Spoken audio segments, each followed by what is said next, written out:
Queria falar sobre portas hoje, que é interessante, é uma metáfora muito profunda que a Bíblia usa em diversos momentos. Queria convidar vocês, inclusive, a estar lendo comigo Apocalipse 3:20. Se tiver a sua Bíblia, o seu iPhone, Apocalipse 3:20. Vamos ler juntos. Apocalipse 3:20, livro escrito pelo apóstolo João, falando a respeito não somente às 7 igrejas que ali estavam na Ásia, mas também profecias a respeito de Cristo, sua vinda e do fim. E ali em Apocalipse 3:20, se você já achou e pode seguir comigo, a minha versão está assim: Eis que estou à porta e bato. Se alguém ouvir a minha voz e abrir a porta, entrarei em sua casa e com ele cearei, e ele comigo. Palavras de Jesus. Repito, eis que estou à porta e bato. Jesus está batendo essa porta. E se alguém ouvir a minha voz e abrir essa porta, entrarei em sua casa e com ele cearei e ele comigo. Interessante. Jesus ele usa uma metáfora como de uma porta para falar a respeito da nossa interioridade.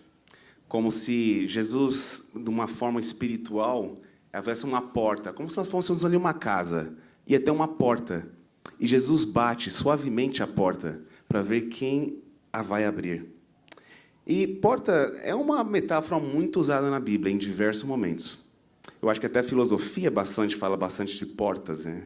É até bem comum para a gente brasileiro estar ouvindo falar expressões, né? Como as portas abertas.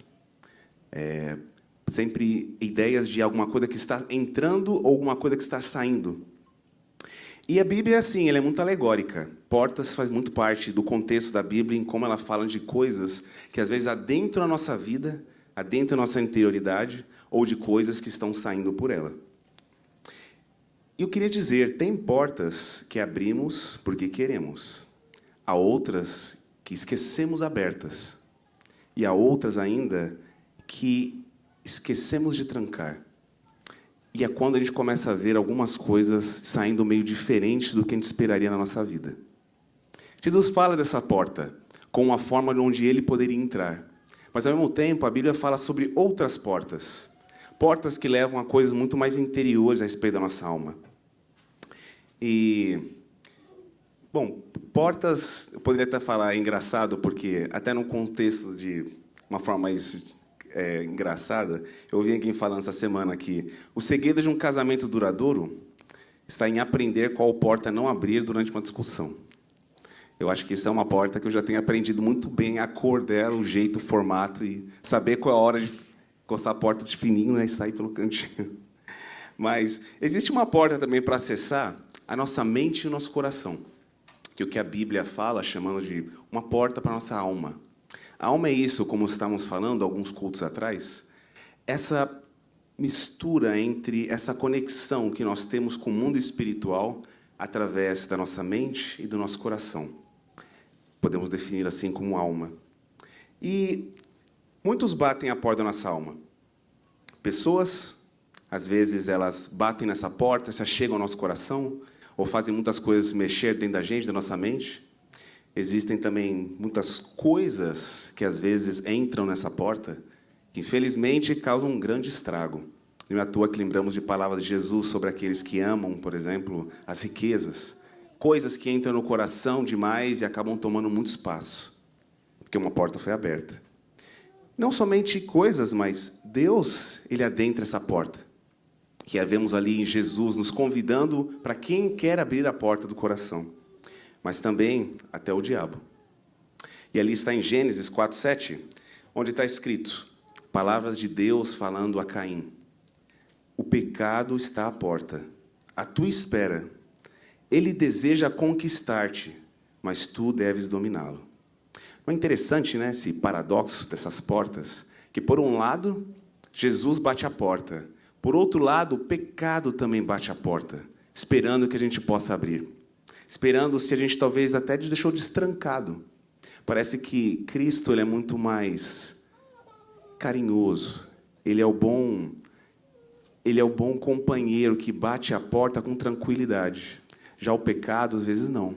Uma porta destrancada já é o suficiente para que muita coisa aconteça dentro da gente. E sabe, quando eu estava pensando a respeito de portas, me veio até um poema que eu achei bem interessante. Eu não sei vocês, mas eu gosto de poemas. Eu acredito que poema é uma forma muito inteligente, bonita, rica, de falar de um contexto que, às vezes, palavras complexas não poderiam falar. E aqui eu vi esse poema que dizia A Porta. E aqui diz: há portas que rangem devagar, como quem conhece nossos medos. Outras se abrem de repente, sem pedir licença ao coração. Existem portas que Deus fecha, porque atrás delas havia ruína, fantasiada de sonho. E existem portas simples, discretas, sem brilho, sem aplausos, mas que escondem milagres silenciosos. Nem toda porta aberta vem de Deus, nem toda porta fechada é castigo. Às vezes, o amor divino também aparece naquilo que não aconteceu. E assim é como a gente tenta encarar e entender essas portas que estão dentro da nossa vida. Tem portas que não queremos abrir, portas que às vezes são uma presença do Espírito Santo e um psicólogo ali, talvez tentando fazer uma abertura, pode às vezes abrir portas da nossa vida que ficaram tão fechadas por causa de traumas, por causa de histórias do nosso passado, que às vezes até a gente tem medo de tentar sequer abrir essa porta ou destrancar essa porta.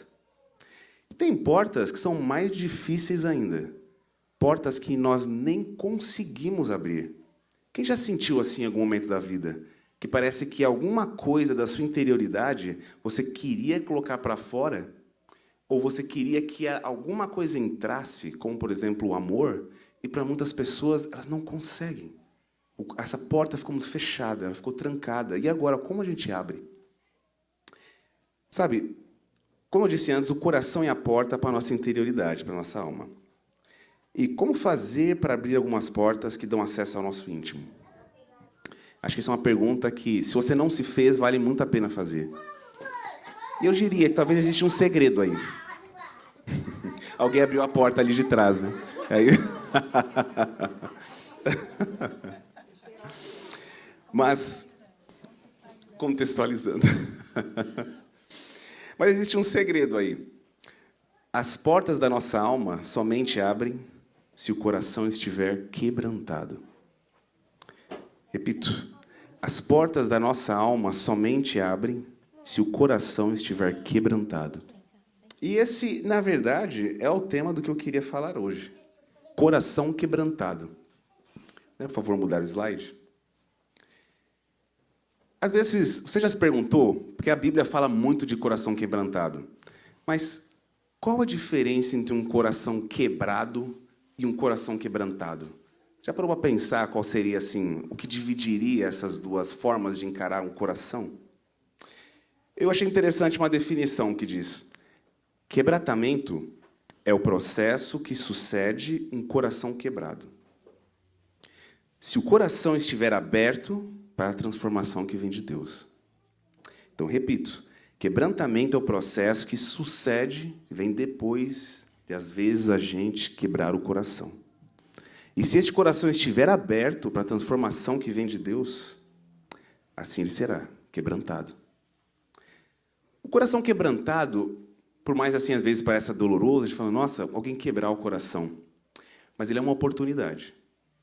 É uma oportunidade que Deus nos dá para que muitas coisas sejam abertas, fechadas, entendidas, compreendidas, ressignificadas, que é o mais importante. Porque quando o coração está quebrado, é que uma porta se abre para que a gente possa ser transformado. E dependendo da porta que for aberta, se não for fechada, podem vir muitas coisas. Pode vir um trauma. Quantas às vezes de nós já não sofremos um trauma por uma porta que ficou aberta? Ou alguém que arrombou a porta, né? Mas também pode abrir uma oportunidade de quebrantamento e transformação. Por isso eu queria te fazer uma pergunta. Qual parte a sua vida precisaria, talvez, quebrar para que você quebrante seu coração? Eu sei que é uma pergunta dura. Ninguém quer se quebrar, né? Ninguém quer quebrar, principalmente o coração. Porque eu vou dizer uma coisa, se tem um órgão que é covarde dentro da gente, é o coração. Se ele sente que ele vai sofrer por algum motivo, ele já é o primeiro a tentar cair fora de qualquer jeito, tirar pessoas, coisas, possibilidades.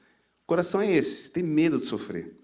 Mas você já pensou, Deus, o que talvez na minha vida precisaria talvez ser reconstruído, quebrado para ser quebrantado, que talvez eu ainda não tenha percebido? Eu mesmo tenho me feito essa pergunta. Deus, tem alguma coisa que talvez eu não percebi ainda? Tem alguma coisa que o Senhor esteja falando comigo nesse sentido? E sabe, coração quebrantado é uma coisa tão importante e tão profunda que se você ler o Antigo Testamento inteiro, você vai perceber que são a história de homens comuns, como você e eu, escolhidos por Deus para uma missão. Porém, todos eles tiveram que, em algum momento, ter o seu coração quebrantado para que eles pudessem compreender as realidades de Deus para eles. E é assim que funciona um coração quebrantado. É um coração que Deus pode falar.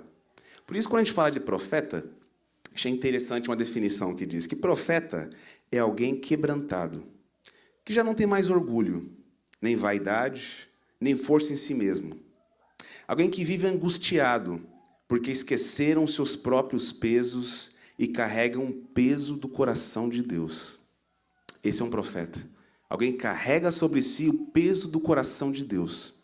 Se você pensar como isso é profundo, porque te dou esse encorajamento, leia várias partes de profetas da Bíblia que você vai perceber que Deus tem que levar eles a um quebrantamento para que aquilo que estava no coração de Deus possa sair com a maior eficácia, com o tom, com o volume, com a voz, com aquilo que Deus queria falar.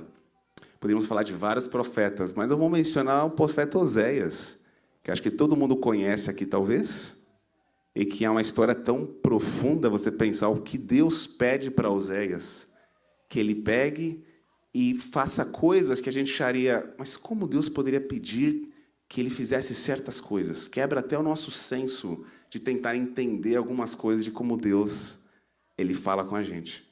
E nesse monte de coisas que Deus pede a Oséias, que o próprio coração dele não entende, mas é obediente, quando ele quebra o coração, Deus fala, é isso aí, é exatamente esse coração que eu tenho. Agora você entende o coração que eu tenho, de um coração de um Deus traído, que sente que aquele a qual ele ama, não o ama, não reconhece, não o cuida. E da mesma forma que Oséias é traído, e inclusive olha para os filhos da traição e vê que nem talvez são filhos dele, Deus fala, é isso aí, é desse jeito que eu estou me sentindo. E agora você está pronto para falar para esse povo do meu coração. Porque agora você compreende o meu coração. Profundo, né? Inclusive, depois disso, eu tenho que perguntar, né? Quem aqui, talvez, depois de ouvir essa história, deve pensar assim, poxa, acho que eu não quero mais ser profeta, não. Quantos de nós já falamos assim, eu quero ser profeta, Deus? Aí você pensa, caramba, ser profeta é carregar o peso do coração de Deus, faz a gente repensar. Sabe, e Deus, quando a gente fala de coração, é interessante, e eu preciso falar sobre isso. Deus, ele derrama sobre nós o que talvez a filosofia grega chamaria do pathos. Essa profundidade dos sentimentos, da interioridade de Deus que vem sobre nós. Mas, ao mesmo tempo, é engraçado. Essa palavra pathos, onde vem palavras como empatia, simpatia. Na verdade, estamos falando de um Deus que sente, que se conecta, que tem uma interioridade que não é simplesmente na perspectiva racional, como talvez a filosofia grega colocaria. Nós somos aculturados da filosofia grega. Por isso, quando a gente pensa num Deus, às vezes passa pela nossa cabeça, mas Deus sofre? Deus tem um coração? Deus, ele age com impulsos que vêm do seu coração? Porque parece que para a nossa cultura, como disse a culturada grega, sentimentos é uma coisa ruim, é fraqueza. Chorar Sério, fraqueza, falta de solidez, falta de maturidade. E é interessante porque o Deus da Bíblia, esse Deus que é revelado em nós, em Cristo, é totalmente diferente disso. E se a gente não compreender esse coração de Deus, esse Deus que sente, que é simpático, que é empático, a gente talvez tenha dificuldade de compreender com profundidade o coração de Deus. Sabe, o Deus da Bíblia, ele é passional, ele tem sentimentos. E eu queria te perguntar, você já olhou para alguns processos da sua vida como processos nos quais Deus está derramando o coração dele sobre você? Vou até fazer uma pausa. Você já olhou para os processos da sua vida como processos nos quais Deus está derramando o coração dele sobre você? Isso é uma pergunta profunda porque, por alguma razão que só a natureza explica, só existem dois tipos de pessoas que podem ser solidárias, simpáticas, empáticas, que olham a dor alheia. São pessoas cheias do Espírito Santo e pessoas que sofrem ou sofreram. E o interessante é que só tem um tipo de pessoa que é cheia do Espírito Santo, senão aquele que sofre. Isso não é uma má notícia, é ao contrário. Ele mostra um Deus que ele é simpático. É o Deus que ali em Mateus 23, ele olha para o povo e começa a chorar. E os discípulos falam, mas Senhor, por que você está chorando? Ele fala, olha para eles. Eles estão perdidos e não entenderam ainda. Como eu queria pegar eles e colocar embaixo dos meus braços, como uma galinha faz com os pintinhos, para que nada pudesse tocá-los. E eles perguntam, mas por que você não faz? E Jesus fala, porque eles não quiseram. Eles não abriram a porta. Mas eu continuo a bater. Eu continuo a bater na porta. E assim é com a gente também. Sabe, eu te convido a fazer uma oração. Uma oração que eu também estava fazendo, dizendo, obrigado, Senhor, porque posso ressignificar até a violência que às vezes eu já sofri em momentos de tristeza, violência ao meu coração, violência à minha mente. E hoje eu posso me solidarizar com aqueles que hoje sofrem alguma violência. Você já pensou nisso? Como um Deus que entende o nosso sofrimento e agora é pelo sofrimento de Cristo que Ele usa como exemplo, dizendo, venha, eu sofri por você, para que você tivesse esse mesmo coração que entende quem sofre, para que você olhasse agora esse povo perdido, e agora eu digo, é vocês que vão até eles. Por isso, não tem como você ir até esse povo se vocês não entenderem o coração de alguém que sofre. Por isso é um caminho maravilhoso, desafiador e maravilhoso. Um caminho onde a gente conhece a Deus em momentos de sofrimento, de alegria, de regozijo, de quebrantamento. De quebrantamento. Sabe, reescreva a sua história ao compreender que o sofrimento imposto a nós também foi imposto ao nosso Senhor enquanto ainda éramos pecadores. E quando perguntamos no dia mau, onde Deus estava, no dia do nosso sofrimento, só tem uma resposta. Ele estava ali, com você, no sofrimento. Sofrendo junto com você. O mesmo Jesus que olha para o povo sofrendo e sofre junto com eles. E chora junto com eles. E é simpático, é empático ao coração deles. Por isso, quem não olha para o sofrimento do passado com olhos de quem pode compartilhar de seu coração algo de Deus, essa pessoa não se solidariza. Ela se vitimiza. Ela se traumatiza. E é interessante, porque a Bíblia fala tanto disso, e parece que até os psicólogos aprenderam com isso e agora tentam fazer as pessoas compreender isso.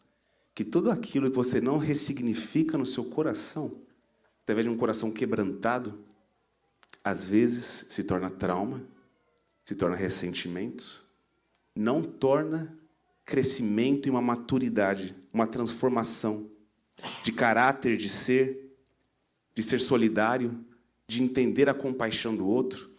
E se você talvez nunca pensou nisso, pense, quem é que cuida de criança com problemas de autismo? Quem que vai em lugares onde tem crianças com autismo para ajudar? Se não os pais de quem tem, ou família de alguma criança autista. Não parece que é assim? Parece que a gente se solidariza só quando alguma coisa no nosso coração consegue ser empate com a dor do outro. E por mais que seja um caminho doloroso, às vezes é o único caminho para que a gente consiga se conectar com pessoas. Quando a gente compreende o sofrimento do outro.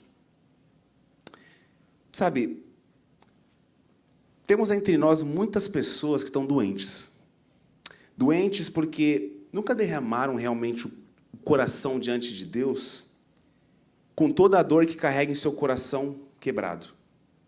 Gente que às vezes tem conhecimento da Bíblia, porém sem coração quebrado para ter empatia.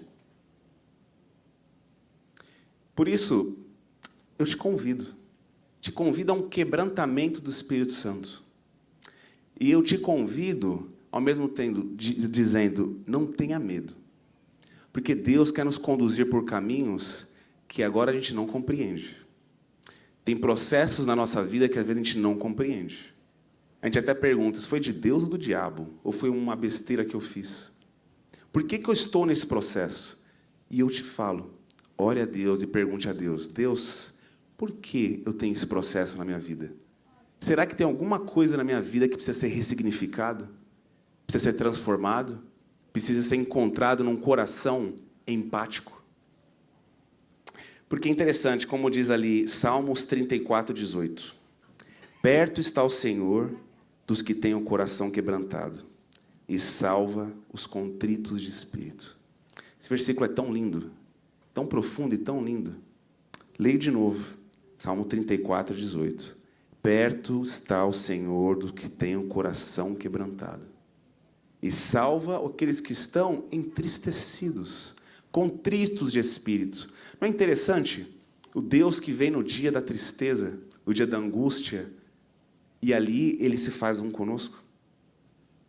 Por isso eu queria concluir, também como eu disse, eu gostei muito da ideia da poesia. As poesias são bonitas. Mas também falar uma poesia, falar um versículo e falar duas coisinhas. Falar que Jesus nos chama a duas coisas muito profundas.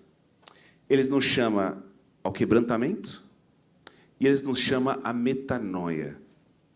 Alguns talvez já tenham ouvido essa palavra, metanoia, que é uma palavra grega que significa essa ideia de uma renovação de mente, de entendimento, de compreensão, da lente que você usa para enxergar o mundo ao seu redor. Porque metanoia é isso. É quando você abre a porta da mente para que uma nova realidade possa fazer parte de você. E isso é ressignificar a sua história. E, por outro lado, o quebrantamento, que é quando o seu coração, para que o seu coração possa experimentar o coração de Deus. E isso é ressignificar o seu propósito. Então não saia dessa noite sem entregar diante de Deus essas duas coisas. A ressignificação da sua história, ressignifique as coisas, os processos, e fale com Deus a respeito das coisas, daquelas portas que você não quer abrir na sua vida. Porta que parece que se você abrir, até a sua fé poderia ser mexida. Já teve portas assim? Você fala, eu não quero nem pensar nisso, eu tentar entender. Porque senão vai me dar um conflito de fé. Não tenha medo de abrir essa porta. Chame Deus para que Ele abra essa porta junto com você. E vocês possam compreender os processos que Deus tem na sua vida. E eu achei lindo essa poesia que chama Jesus à Porta. Ele diz, Ele não arromba, não invade, não humilha. Ele bate. No meio do barulho do mundo, da correria, das distrações. Cristo continua batendo suavemente a porta do coração humano. E talvez o maior mistério não seja Deus falar conosco. Talvez seja o fato de que, mesmo depois de tantas vezes ignorado, Ele ainda deseja entrar. Ele ainda deseja entrar. Queria te convidar a fechar os olhos, junto comigo, para orar, porque Jesus, Ele quer entrar. Ele quer fazer parte de áreas da nossa vida, entrar em certas portas, para que Ele faça parte de você, para que Ele ressignifique a sua história, ressignifique o seu coração. E eu oro, Pai, obrigado, Senhor. Obrigado pelos processos da nossa vida, que mesmo não compreendemos, portas que abrimos, que fechamos, o Teu Espírito tem nos encontrado na Tua misericórdia, Senhor.